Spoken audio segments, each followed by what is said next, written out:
بشر الصابرین الذین اذا اصابتهم مصیبہ قالوا ان للہ و انا الیہ راجعون اولئک علیہم صلوات من ربہم ورحمہ واولئک هم المہتدون۔ صدق اللہ العظیم۔ میں آپ کا بہت شکر گزار ہوں کہ آپ نے مجھے بولنے کا موقع عنایت فرمایا۔ جناب اسپیکر، میں اسمبلی میں بہت کم بولتا ہوں۔ اس کی وجہ یہ ہے کہ میں کچھ معاملات ایسے ہیں جن کو سیاسی امور نہیں سمجھتا۔ اسمبلی میں ہم سب تقسیم ہیں۔ ہم اس لیے تقسیم ہے کہ ہمیں تقسیمی بنیادوں پر تقسیم کیا جاتا ہے۔ ہم اس لیے تقسیم ہے کہ اگر ہم تقسیمی بنیادوں پر تقسیم نہیں ہوں گے تو ہم تقسیم ہند کی عزت نہیں رکھ سکیں گے۔ اس لیے ہمیں اس بنیاد پہ تقسیم کیا جاتا ہے کہ ہم تقسیم ہو کر آئے ہیں، لہذا تقسیم ہو کر اپنے اپنے جذبات اور اپنی اپنی کیفیات کا اظہار کریں اپنی اپنی پارٹی پالیسی کے مطابق۔ اسمبلی ہم سب کے لیے بولنے کے لیے اس لیے بھی ضروری ہے کہ ہم سب ان جگہوں سے منتخب ہو کر آئے جہاں کے لوگوں نے ہمیں اپنا درد سنانے کے لیے بھیجا۔ میں آپ سے آج اس لیے بولنے کی اجازت مانگ رہا تھا کہ بہت گفتگو ہو رہی ہے اور ظاہر ہے کہ اس وقت پورا پاکستان ایک بچی، ایک خاتون اور خواتین اور ان سب کی عزت پر دل گرفتہ ہے، پشیماں ہے، افسردہ ہے اور بہت تکلیف میں۔ میں بھی کہتا ہوں کہ عرش والے میری توقیر سلامت رکھنا، فرش کے سارے خداؤں سے الجھ بیٹھا۔ میں صرف اتنا بتانا چاہتا ہوں کہ بہت پہلے کی بات ہے، اب وہاں پر جبل عمر ہے اور جبل عمر پر وہاں اب ایک ہوٹل تعمیر ہو رہا ہے، سعودی عرب کا وہ علاقہ ہے۔ ایک آدمی رسول کریم صلی اللہ علیہ وآلہ وسلم کے پاس آیا اور اس نے آ کر کہا کہ یا رسول اللہ، مجھ سے بہت بڑا گناہ ہو گیا۔ تو آپ نے فرمایا کب ہوا؟ کہ اسلام لانے سے قبل ہوا۔ آپ نے فرمایا کہ ٹھیک ہے، اب تم اسلام لے آئے ہو، تمہارے سارے گناہ اللہ نے معاف کر دیے۔ اس نے کہا میری بات سن لیجیے رسول اللہ، میں آپ سے بات کرنا چاہتا ہوں، اپنے دل کا بوجھ ہلکا کرنا چاہتا ہوں۔ آپ نے کہا کہو تم کیا کہنا چاہتے ہو؟ اس نے کہا یا رسول اللہ، میری ایک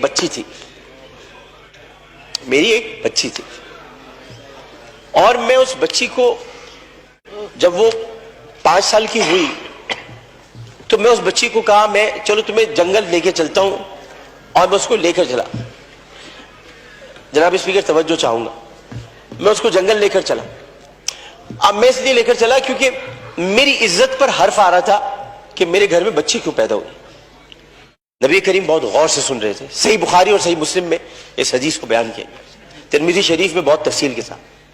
تو انہوں نے بہت توجہ سے سنا اور کہنے لگا میں جنگل میں لے کے گیا، پھر میں نے ایک گڑھا کھودا۔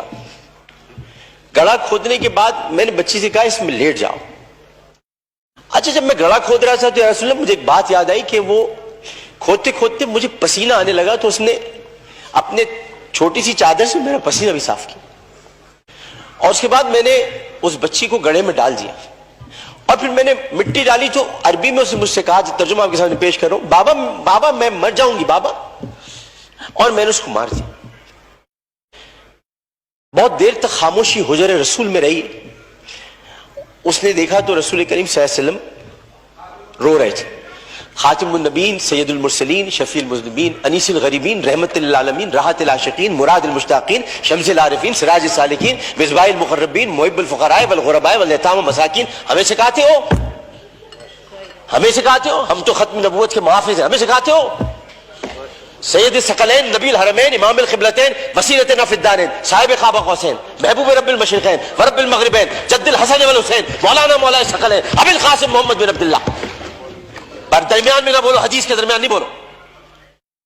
اس کے بعد نبی کریم صلی اللہ علیہ وسلم نے یہ کیا کہ ان کے زار و قطار آنسو بہنے لگے، اور انہوں نے کہا کہ قسم اس پروردگار کی جس کے قبضے میں محمد کی جان ہے صلی اللہ علیہ وسلم، اگر تو اسلام نہ لاتا تو میں تجھے سر عام سب کے سامنے تیری گردن اڑواتا۔ یعنی مطلب یہ ہوا کہ نبی کریم نے بہت پہلے بتا دیا تھا کہ بچیوں کے ساتھ ظلم کرنے والوں کو سر عام ان کی گردن کاٹی جائے گی۔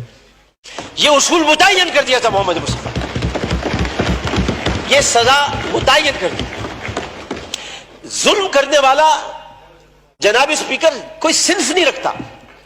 خدا کے لیے اسے مرد نہ کہے, خدا کے لیے اسے عورت نہ کہے.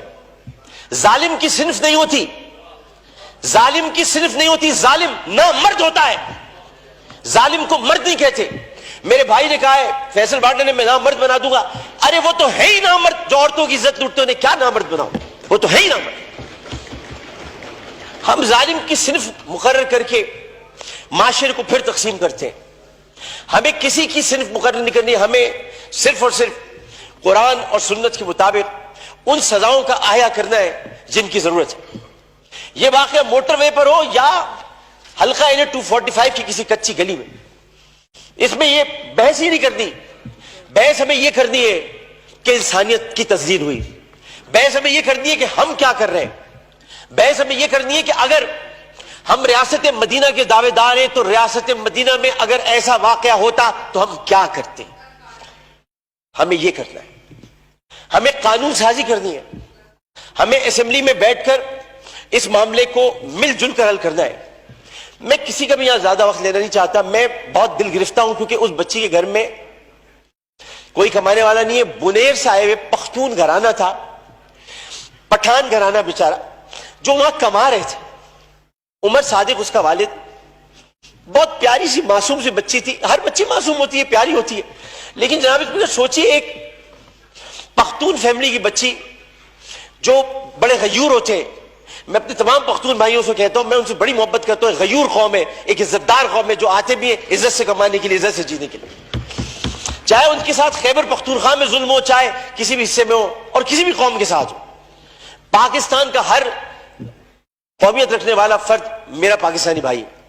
اور میں یہ کہتا ہوں کہ وہ بچی ایک دن جب اس کمرے میں رات بھر اس کو بند کر کے رکھا گیا ہوگا اور پھر اس کو درندگی کے ساتھ اس کی عصمت دری کرنے کے بعد اس کو جب زندہ جلایا ہوگا تو کتنی تکلیف ہوئی ہوگی اس معصوم سی بچی مروہ کو. جبکہ قرآن کہتا ہے ان الصفا والمروہ من شعائر اللہ.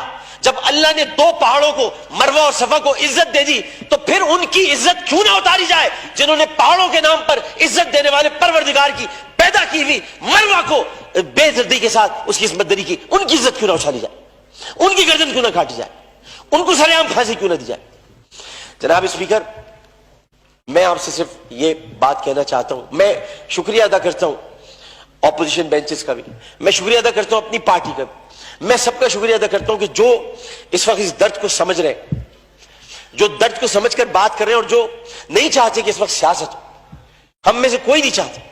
اور جو ان باتوں پر سیاست کرے گا معذرت کے ساتھ, پھر وہ سیاست کر رہا ہے, عبادت نہیں کر رہا. وہ عبادت نہیں کر رہا. یہ اس وقت عبادت کا مرحلہ ہے, اور عبادت صرف 5 وقت پروردگار کے سامنے سر جھکانے کا نام نہیں ہے. عبادت ظالم و جابر حاکم کے سامنے کلمہ حق کہنا بھی ہے, اور عبادت اپنی جگہ پر رہتے ہوئے جب اللہ تعالیٰ نے قوت گویائی عطا کی ہے, اور 5 سوالات جب حشر میں کیے جائیں گے, کہاں سے کمایا تھا, کیسے کمایا تھا, جوانی کہاں گزاری, بولنے کا علم دیا تو بولے کہ نہیں بولے, ما کنت تقول فی ھذا الرجل, اس رسول کے بارے میں تمہارا کیا خیال ہے, کیا جانتے ہو, اس وقت ہماری زبانیں گنگ ہو کر نہ رہ جائے. اس لیے ہمیں اپنی اپنی جگہ پر رہتے ہوئے اس کو عبادت سمجھ کر اپنا حق ادا کرنا ہے. میں اتنا کہنا چاہوں گا آخر میں, جناب اسپیکر, میں اس ایوان سے ہاتھ جوڑ کر مطالبہ کرتا ہوں, بحیثیت ان کا ساتھی, بحیثیت رکن قومی اسمبلی, انہی کا ساتھی, انہی کا بھائی ہوں, اپنی بہنوں کا بھائی ہوں, اپنے جب ہمارے اپوزیشن والے ان کی بہنوں کا بھائی ہوں. صرف اتنا کہنا چاہتا ہوں کہ اس اسمبلی میں ہم پتہ نہیں کب رہے, کب تک رہے, کیا رہے, ہمیں نہیں پتا, لیکن ہم جتنے دن بھی رہے, یہ اسمبلی ایک تاریخ بن جائے کہ ہم نے, یہ اسمبلی نے قرارداد منظور کی تھی اور بل بنایا تھا کہ بچیوں کو میں ہر قتل کی بات ہے, بچیوں کی عصمت دری کرنے والوں کو سزائے موت دی جائے. شکریہ جناب. جی خواجہ صاحب, میں تھوڑا مفتی شکور کو دے دوں جمیعت علماء اسلام کے.